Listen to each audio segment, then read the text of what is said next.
Hi hello welcome to our channel. నేను మీసిరి. ఈరోజు మనం చెప్పుకోబోయే కథ ఇష్టమైన సకుడా పార్ట్ 67.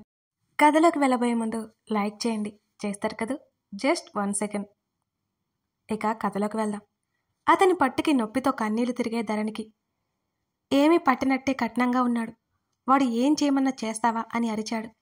ఏం చేయను నేను, ఒక ప్రాణం తీస్తాను అంటే పట్టనట్టు ఊరుకోనా? ఆమె ఏడుస్తూ అడిగింది. ఊరుకోనక్కర్లేదు, చెప్పాలి, అర్థమైందా? ఏదో చించేదానిలా ఉండకూడదు అన్నాడు విసుగ్గా. నేను ఏదో ఒకటి చేయకుండా ఉండను అంది ధరణి. ఆమె వైపు అలాగే కళ్ళు చిన్నవి చేసి చూస్తూ, అవును, వాడు ఏది చెప్తే అది చేస్తాం, అంతే కదా? పెళ్ళి కూడా చాలా చిరాగ్గా అన్నాడు. నేనెందుకు అలా చేస్తాను అని ఏడ్చి ఏదో చెప్పగానే చేసేలా కనిపిస్తున్నానా? నేను ఆవేశపడితే అమృతకి హాని చేస్తాడేమోనని భయం వేసింది. అందుకే ఉదయని నమ్మించాలనుకున్నాను. ఆ తర్వాత నీతో విషయం చెప్పాలి అనుకున్నాను. ఈలోపే పెళ్లి ప్రస్తావన నాకేం అర్థం కాలేదు అంది ఉక్రోషంగా. విసురుగా ఆమెను వదిలేశాడు. నేనేం తప్పు చేయలేదు అన్నది కళ్ళ వెంట గంగ పొంగిస్తూ ధరణి. షటప్, పో అవతలికి. ఉదయ్ని చంపేయాలి అనేంత కోపం వస్తుంటే అతను మొబైల్ పట్టుకుని అక్కడి నుంచి పక్కకెళ్ళిపోయాడు. ధరణి ఊరుకోకుండా అతని వెంట వెళ్ళింది. అతను ఫోన్ మాట్లాడుతున్నాడు. అతని స్వరంలో ఆవేశం, అతని ముఖంలో ఆక్రోశం కనబడుతుంటే ఆమె ధైర్యం చేసి మాట్లాడలేకపోయింది. ఎదురుగా కనబడుతున్న అద్దంలో తన చెంప మీద ఉన్న గుర్తులు చూసుకుని తన మీద తనే జాలిపడింది ధరణి. ఆమె మరోసారి కళ్ళు తుడుచుకుంది. తను కరెక్ట్గానే చేసింది. ఎవరి హెల్ప్ లేకుండా అమృతని తనే కాపాడేది. ఉదయ్ పంపిన వీడియోస్లో ఆరోగ్యంగా ఉన్న అమృతకి యాక్సిడెంట్ ఎలా అయింది ధరణికి అసలు అర్థమే కాలేదు. గగన్ కాల్ కట్ చేసి వెనక్కి తిరిగి చూడగానే ధరణి బిక్కుబిక్కుబట్టు అతని వైపే చూస్తూ కనిపించింది. దిష్టిబొమ్మలా నిలబడ్డావు, ఎందుకు? తగలడు అన్నాడు మరింత చిరాగ్గా. ఆ మాటకి ధరణికి బాగా కోపం వచ్చింది. అంతా అయిపోయాక దిష్టిబొమ్మే అని గొనిగింది. ఆమె బ్యాడ్ లక్. అతనికి ఆ మాటలు వినిపించాయి. ఆమె రెక్క పట్టుకుని బలంగా దగ్గరికి లాక్కున్నాడు. స్ప్రింగ్లా వచ్చి అతని ఛాతీ మీద పడింది ధరణి. తన మాటలు విన్నాడేమోనని భయంగా చూస్తోంది. ఆమెకు బాగా తెలుసు అతనికి పెళ్లి గురించి పెద్దగా పట్టింపులు లేవు. కేవలం తన ఇష్టం గమనించే తనకు దగ్గరయ్యాడు. ఏంటి నసుగుతున్నావు అని ముఖం చిట్లించి చూశాడు ధరణిని. ధరణి తల అడ్డంగా ఊపింది. ఆ రోజు ఎందుకు ఇది కట్టమని తొందర చేశావు అంటూ ఆమె మెడలో ఉన్న పసుపు తాడు కుడి చేత్తో పట్టుకున్నాడు. ధరణి టక్కున అతని చేతిని ఒడిసిపట్టి, పదే పదే లాగకు నువ్వు అన్నది కంగారుగా. ఆ రోజు వరకు ఆ కారణం అనవసరం అనుకున్న అతను ఆమె పిచ్చితనానికి ఖచ్చితంగా కారణం తెలియాలి అని పట్టుబట్టాడు. చెప్పావా లేదా? లేకపోతే ఇంట్లో అందరికీ చెప్పమంటావా అని అంటున్న అతని బెదిరింపులకి ధరణి కంగారు పడిపోయింది. ఆ విషయం తన తల్లికి అత్తకి తెలిస్తే తను అసలు తల ఎత్తుకోగలదా? అసలే పార్వతమ్మకు తెలిస్తే ఇక తనని జీవితాంతం దొంగచాటుగా పెళ్లి చేసుకున్నట్టు ముద్ర వేస్తుంది. ఊహు అప్పుడేదో ఇన్సెక్యూర్ ఫీలింగ్ కలిగి నీకు దూరంగా అవుతున్నట్టు అనిపించింది అని తన మనసులో ఉన్నది బయట పెట్టింది ధరణి. ముందు వెనక ఆలోచన లేదు మనకి, అంతేనా అనగానే అతని వైపు అలకగా చూసింది ధరణి. నేను తప్పు చేయలేదు ఆమె గట్టిగా చెప్పింది. నోరు లేచిందంటే చంపేస్తా చెప్తున్నా. ఆమె తల మీద అరచేత్తో పొడిచాడు అతను. ఏడుపు మొహం వేసి చూస్తుంటే అమృత నీ దగ్గరే ఉంది కదా మరోసారి అడిగింది ధరణి. లేదంటే ఏం చేస్తావు? అయినా నోరు విప్పావు అంతేనా అని అడిగాడు. ఊహు అన్నది పళ్ళు బిగించి చూస్తూ. ఏం చేయాలి నిన్ను? నీకంటే చిన్న పిల్లలు బెటర్ తెలుసా? ఏమాత్రం ఆలోచన లేదు నీకు అని చిన్న కళ్ళతో చూశాడు. గుడ్లు దించు కొట్టేస్తా అన్నాడు ఆమె పెద్ద పెద్ద కళ్ళతో అలాగే చూస్తుంటే. పెదవి విరిచి ముఖం పక్కకి తిప్పేసుకుని మూతి తిప్పింది ధరణి. ఇలాంటి వేషాలకేం తక్కువ లేదు. ఆమె కింద పెదవి లాగి వదిలేసి ఆమె చేత ఓ అరుపు అరిపించాడు. ఇంకోసారి ఏదైనా దాచావా నీ మొహం కూడా చూడను అన్నాడతను చాలా సీరియస్గా. ఆమె కళ్ళల్లో నుంచి గబుక్కున నీళ్లు కిందకి దూకాయి ఆ మాటకి. అన్నది అతని నిర్ణయానికి భయపడి. అతనేమైనా అన్నాడంటే ఖచ్చితంగా చేసి తీరుతాడని ఆమెకు తెలుసు. మొండి అనుకుంది. ఇంకేం దాయను ఆమె వెక్కిళ్ళ మధ్య చెప్పింది ఆ మాట.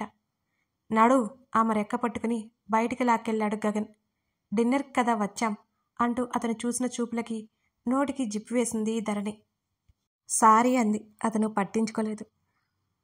అతని నుంచి విడిపించుకొని నేను ఇక్కడే ఉంటాను అంటూ గుమ్మం వరకు వెళ్ళకముందే రూమ్లోకి పరుగు పెట్టింది. అసలే చిరాగ్గా కోపంగా అసహనంగా ఉన్న అతనికి ఆమె బిహేవియర్ తిక్కరేపింది. విసురుగా గదిలోకొచ్చాడు. కాలు 2 పైకి పెట్టి బెడ్ రెస్ట్కి ఆనుకుని ముడుచుకుని కూర్చుంది ధరణి. డోర్ లాక్ చేసి చొక్కా బటన్స్ తీస్తూ దగ్గరికొస్తున్న అతన్ని చూసి ఆమె అదిరిపడింది. ఏంటి, ఏం చేస్తున్నావు? గబుక్కున బెడ్ దిగి నిల్చుంది ధరణి.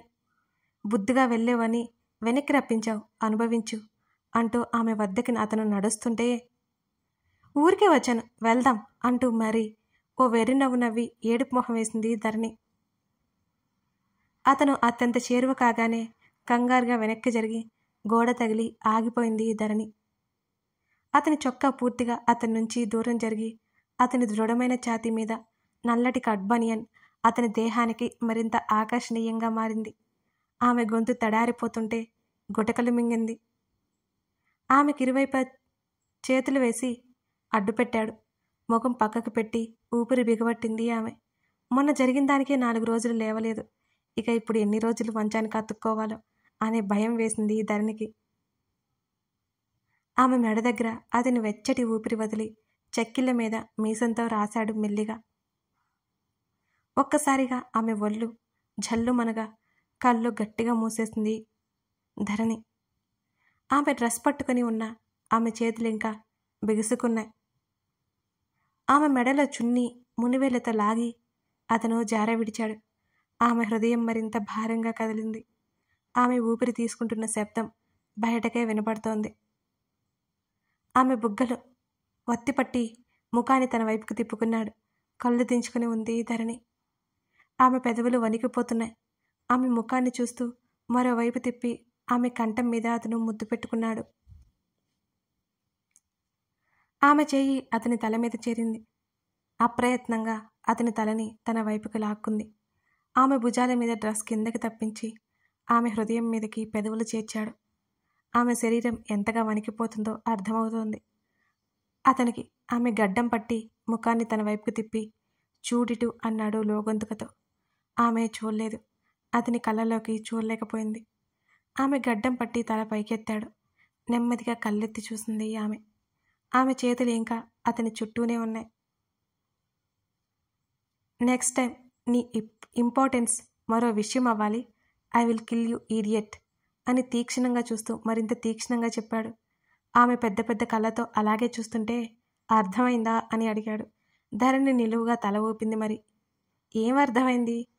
ఆమె చెప్పకుండా చూపులు తిప్పుకుంటుంటే మాట్లాడు అంటూ చిన్నగా చెంప మీద తట్టాడు అతను. పదునైన చూపులు విసురుతూ అంతకంటే బెదిరింపుగా మాట్లాడుతుంటే నోరు లేవలేదు ధరణికి. కాళ్ళు పైకి ఎత్తి అతన్ని కౌగిలించుకుంది. ఆమె అలా చేయగానే ఆమె నడుము వెనుక చెయ్యేసి మరి కాస్త దగ్గరికి లాక్కున్నాడు అతను. నీ ఫస్ట్ ప్రియారిటీ నేనే అవ్వాలి, రిమెంబర్ దిస్ అన్నాడతను కౌగిలి బిగిస్తూ. అంది ధరణి. మాటలు రావా? ఆమె తల పట్టి దూరం జరిపాడు. ధరణి ఏమాత్రం చూపులు తిప్పకుండా అతన్ని చూస్తూ నీతో నన్ను కూడా తీసుకెళ్ళిపో అంటూ అతని కళ్ళల్లోకి చూస్తూ చెప్పింది ధరణి. అలాగే ఆమె తలని ముందుకు లాక్కొని ఆమె పెదవుల మీద అతని పెదవులు నిలిపాడు.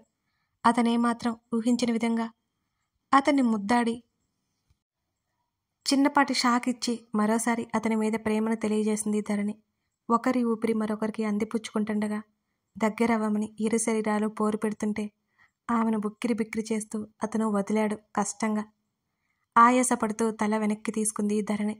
ఆమె నడుం మీద అతను పట్టు బిగించి ఇదే లాస్ట్ వార్నింగ్ నీకు, నా దగ్గర లేదు కాదు అనే మాటలు రాకూడదు, గాట్ ఇట్ అన్నాడు అతను.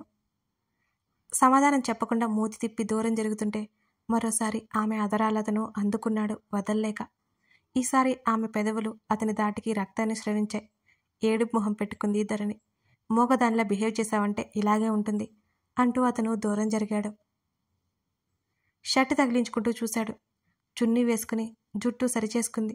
ముఖం తుడుచుకుంది ధరణి. ఆమె కన్నుబొమ్మ పైన ఉన్న బొట్టు బిళ్ళ గమనించి ఆమె గడ్డం పట్టి ముఖాన్ని ముందుకు లాగి ఆమె బొట్టు సరిచేశాడు అతను. అతని ప్రేమ ఓ మలయమారుతమైతే అతని కోపం ఓ ప్రళయం. ఆ విషయం ఆమెకెప్పుడో తెలుసు. తమ మధ్య ఇలాంటి పరిస్థితి ఇంకెప్పుడు రాకూడదు, దూరం అవ్వకూడదు అనుకుంటూ అతనితో పాటు అడుగులు వేసింది ధరణి. ఇద్దరూ బయట తినేసి ఇంటికి స్టార్ట్ అయ్యారు. ఇంటికి వెళ్ళాక తనకి ఖచ్చితంగా భర్త పూజే తన తల్లి చేతుల్లో అనుకుంది ధరణి. ఇప్పుడు ఏం చెప్పాలి అమ్మకి? డ్రైవ్ చేస్తున్న గగన్ని చూస్తూ అడిగింది ధరణి. అతని కోపం చల్లారడంతో ఆమెకి చెప్పలేనంత ప్రశాంతంగా ఉంది. వారం రోజులు పడ్డ దిగులు పటాపెంచలైపోయింది అతని సమక్షంలో. నన్నడిగితే అన్నాడు ఏమాత్రం పట్టనట్టు. నిన్ను కాకుండా ఇంకెవరిని అడగాలి? నేను కిందకు వచ్చేసరికి నువ్వేం చేసావు, వాళ్ళతో ఏం చెప్పావు? పూర్తిగా అతని వైపు తిరిగి ఆరా తీయడం మొదలుపెట్టింది ధరణి. కానీ అక్కడ ఉన్నది ఎవరు? ఒట్టి ఈగోయిస్ట్ మరి. ఆమె టెన్షన్ అతను చక్కగా ఎంజాయ్ చేస్తున్నాడు. ప్లీజ్ ప్లీజ్ చెప్పు, ధరణి బ్రతిమాలింది. నా మీద అలిగి అలా చెప్పావన్నాను అన్నాడు మరింత తాపీగా. ఏంటి అలా చెప్పావా? అమ్మ నన్ను చంపేస్తుంది అని ఏడుపు మొహం పెట్టింది ధరణి. వాళ్ళిద్దరు ఇంటికెళ్ళేసరికి అందరూ హాల్లోనే కూర్చున్నారు. అప్పటికే రేవతి వాడి చూపులు విసురుతుంటే అందరి వైపు చూసి ఓ నవ్వు నవ్వి నెమ్మదిగా గదిలోకి వెళ్ళిపోతుంటే రేవతి పిలిచింది. ధరణి, అమ్మా అంటూ తల్లి పిలుపుకి వెనక్కి తిరిగి చూసింది. ఇలారా, ఫ్రెష్ అయ్యి వస్తాను అని చెప్పి ఆగకుండా పరుగులాంటి నడకతో గదిలోకి వెళ్ళిపోయింది ధరణి. ఇప్పుడు తన తల్లి ఇచ్చే క్లాస్కి తలనొప్పి ఖాయం. ఫ్రెష్ అయి నెమ్మదిగా కిందకు వచ్చేసరికి తల్లి, అత్త, గగన్ మాత్రమే అక్కడ ఉన్నారు. ఆమె నెమ్మదిగా వచ్చి మాలవిక పక్కన కూర్చుంది, తల్లి దగ్గరికి వెళ్లకుండా. బుద్ధుందా నీకు? ప్రతి దాంట్లో వేలాకోలమే. చిన్న చిన్న విషయాలకి ఏకంగా పెళ్లి వద్దంటావా? ఒక్కసారిగా కూతురి మీదకి లేచింది రేవతి. ఏమీ పట్టనట్టు వెనక్కి వాలి మరి ఫోన్ చూసుకుంటున్నాడు గగన్. అతని వైపు పళ్ళు నూరుకుంటూ చూసి కళ్ళు దించేసింది ధరణి. వయసు వచ్చింది కానీ బుద్ధి పెరగలేదు. ఎప్పుడు మారతావో ఏంటో. తల్లి అక్షింతలు వేయడం ఆపలేదు అసలు. తన పరువు నిలువున తీసేస్తుంది. గగన్ ఫోన్ కాల్ రావడంతో వెళ్ళిపోయాడు. రేవతి అప్పటికి కూడా శాంతించలేదు, తిడుతూనే ఉంది.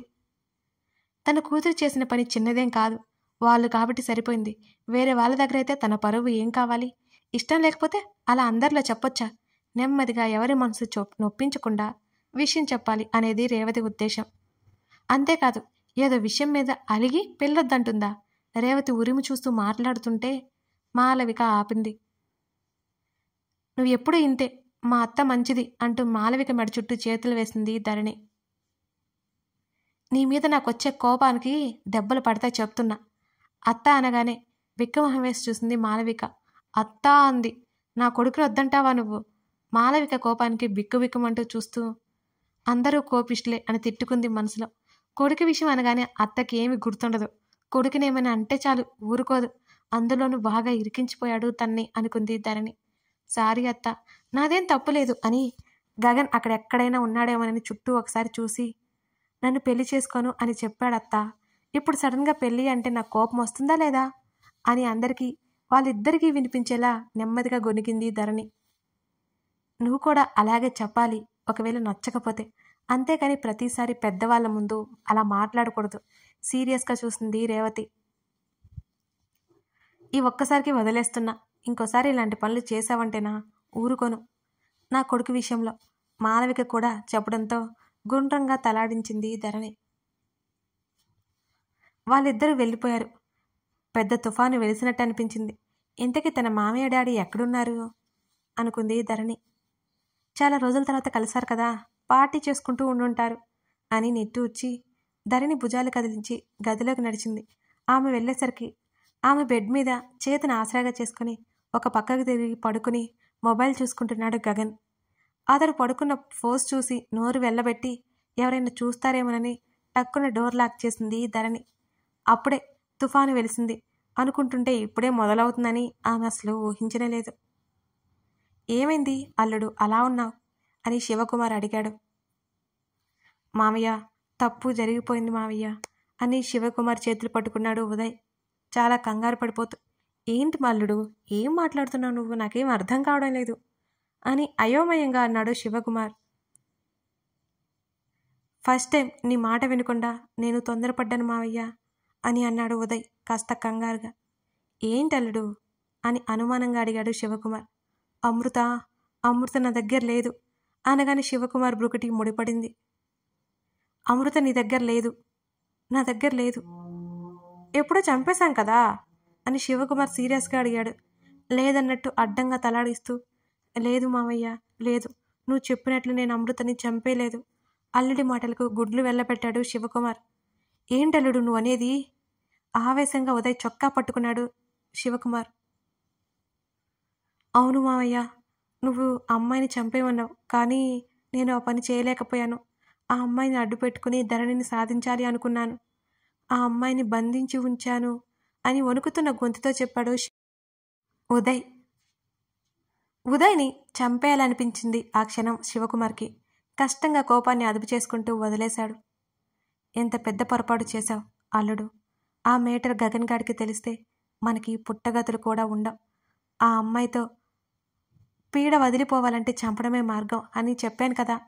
నువ్వు చేసిన తప్పు కనుమరుగైపోవాలంటే ఆ తప్పు ఆనవాళ్ళు లేకుండా చేయాలి. మొత్తం చేశాను కదా అల్లుడు, నువ్వెందుకు ఈ పని చేశావు? అసహనంగా అటు ఇటు తిరిగాడు శివకుమార్. ఉదయ్ మాట్లాడలేదు.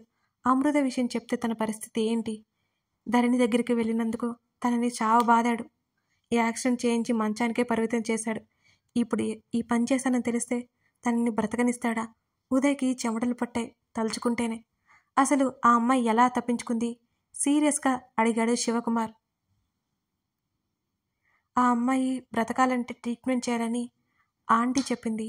ట్రీట్మెంట్ చేయించాను. నేను లేనప్పుడు తప్పించుకోవాలని చూసింది. మెట్ల మీద నుంచి జారిపడి తల పగిలింది. మన వాళ్ళు నాకు ఫోన్ చేసి హాస్పిటల్కి తీసుకెళ్లారు. అక్కడి నుంచి ఎవరో వచ్చి మన వాళ్ళని కొట్టి ఆ అమ్మాయిని తీసుకెళ్ళిపోయారు అని వివరించాడు ఉదయ్. తల పట్టుకున్నాడు శివకుమార్. ఏం చేయాలో పాలు పోవట్లేదు అతనికి. ఉదయ్ జీవితం బాగుండాలని ఆ అమ్మాయిని చంపడానికి కూడా అతను వెనకాడలేదు. అలాంటిది ఉదయ్ చేసిన తప్పు వల్ల ఆమె బ్రతికిపోయి తమ చావుకి కారణమయ్యేలా ఉంది. ఏం చేయాలి అన్నట్టు బుర్ర చించుకొని ఆలోచించసాగాడు శివకుమార్. కథ కొనసాగుతోంది. ఇంతకీ ఈ కథలో కొత్త కొత్త మలుపులు మీకు ఎలా అనిపిస్తున్నాయి? నచ్చుతున్నాయా? మీరు ఒకటి గమనించలేదా? కథలో ప్రతి క్యారెక్టర్ ముఖ్యం. అలాగే ఏ క్యారెక్టర్కి ఎంత స్పేస్ అనేది ఆ కథను బట్టి ఉంటుందండి. అలాగే కొత్త క్యారెక్టర్స్ కూడా వస్తాయి. వాటితో కథకి ఖచ్చితంగా లింక్ ఉంటుంది. Thank you.